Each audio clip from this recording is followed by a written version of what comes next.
Hey guys, how you doing? It's Sean from Ridesharing101.com.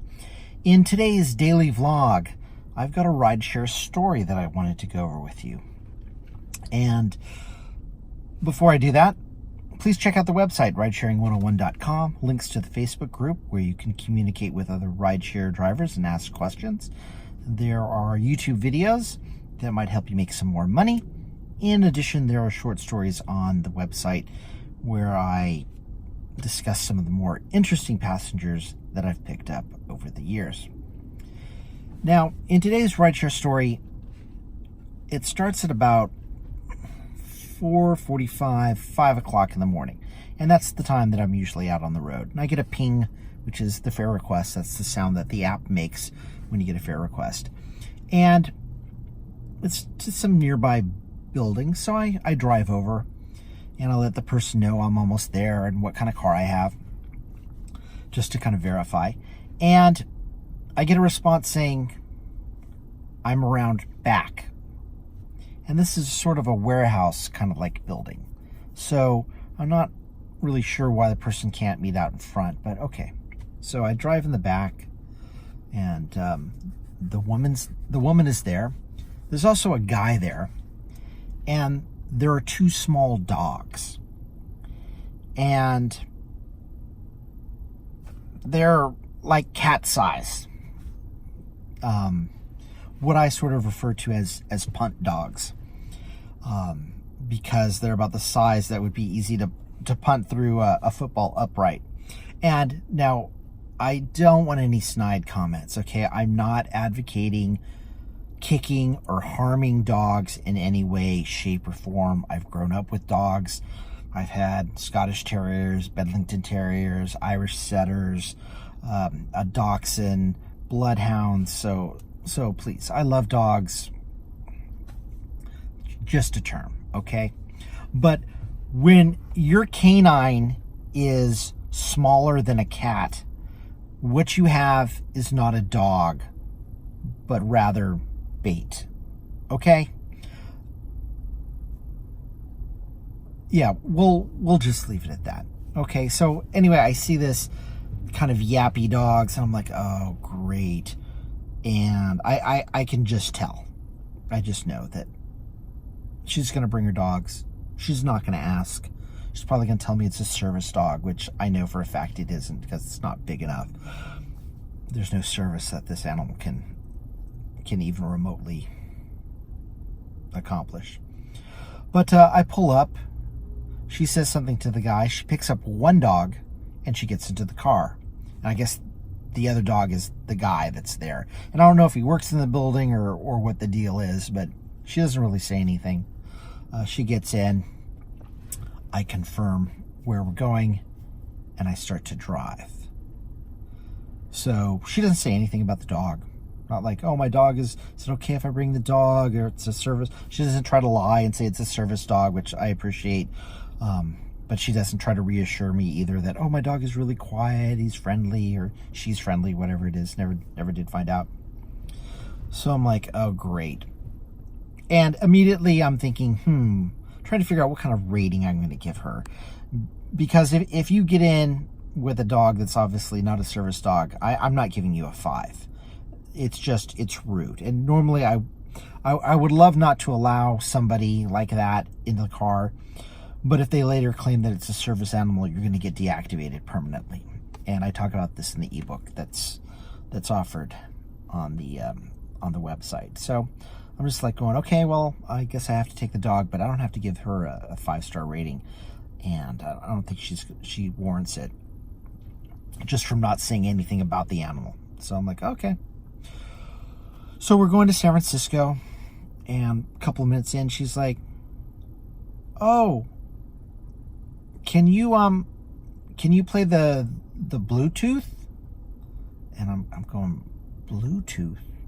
Well, what do you need? I don't have a Bluetooth. What do you mean? What are you talking about? I don't understand what she's saying.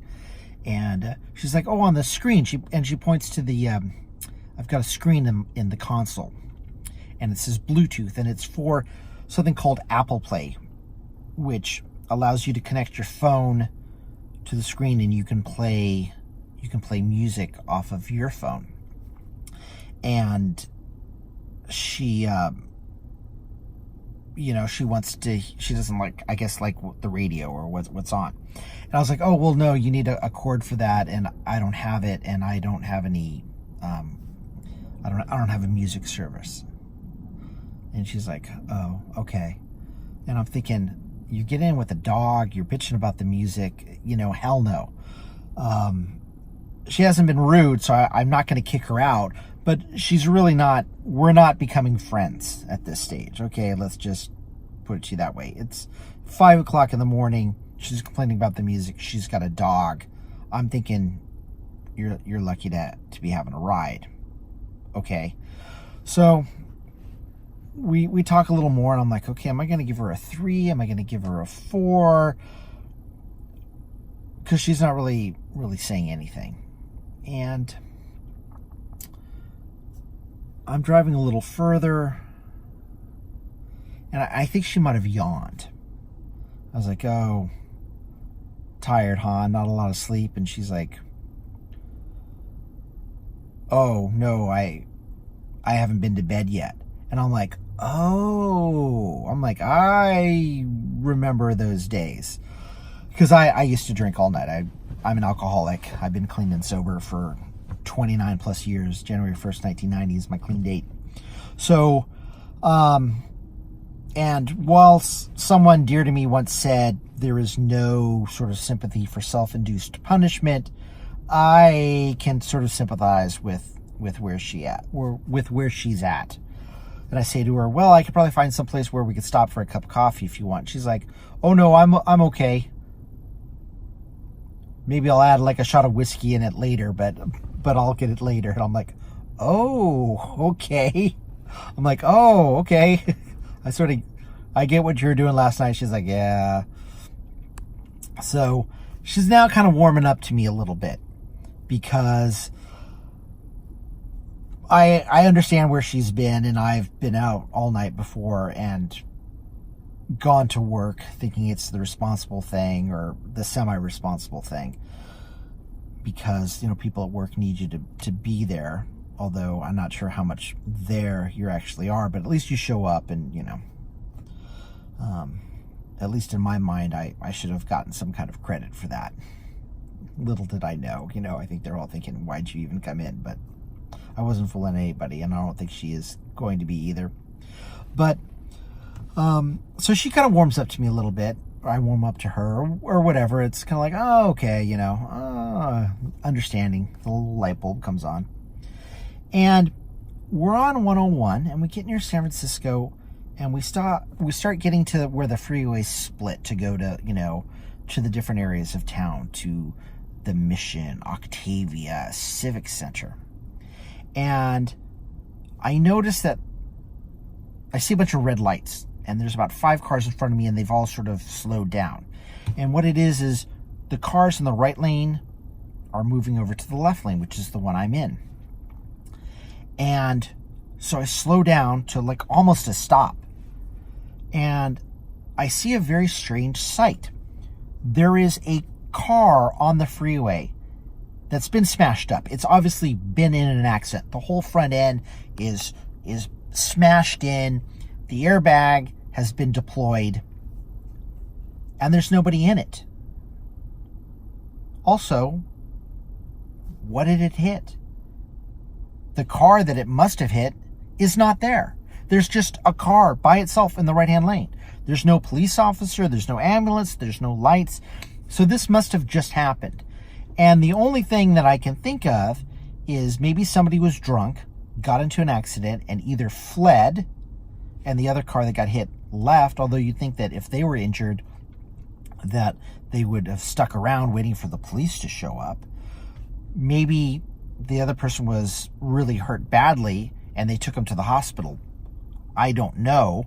It sounds kind of weird. Most people I know would just call the ambulance and let them handle it. So, very, very sort of strange situation, very sort of surreal. And I think, seeing that sort of sobered us up. We both sobered up.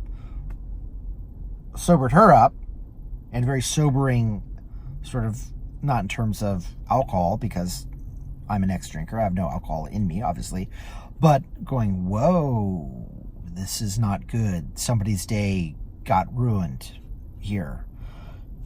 And I hope it's just their day that got ruined and not their life. And it kind of made me think. And as I've said before, when people get upset about traffic or, somebody, having to go around somebody, that, what's the end result? Nobody I know got cancer. Nobody I know got shot. Nobody had a heart attack. Nobody died. So is it really such a big deal? Well, for whoever was in that car, it might very well have been a big deal. And, I said something and she's like, oh yeah, that's really bad. She's like kind of, oh.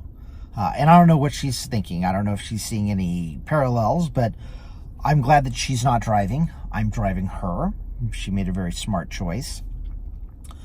And we continue on a little bit, and I drop her off to where she needs to go.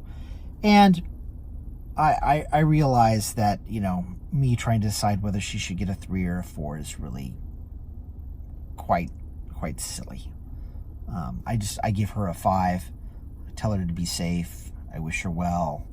She does the same to me. And she goes on to her job, and hopefully everything, is fine. She made it through the day and probably went home and crashed with her dog. So just, food for thought.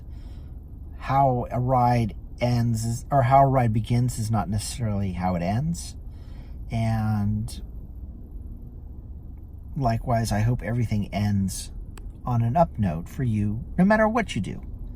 And that's just kind of my thought for the day. It was a little sobering, and it's still something that kind of stays with you because obviously, as I said, someone had a really bad day, and hopefully it didn't ruin their life.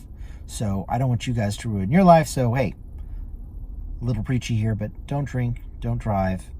If you're tired, if you don't feel like you should drive, take an Uber. I'll be happy to drive you.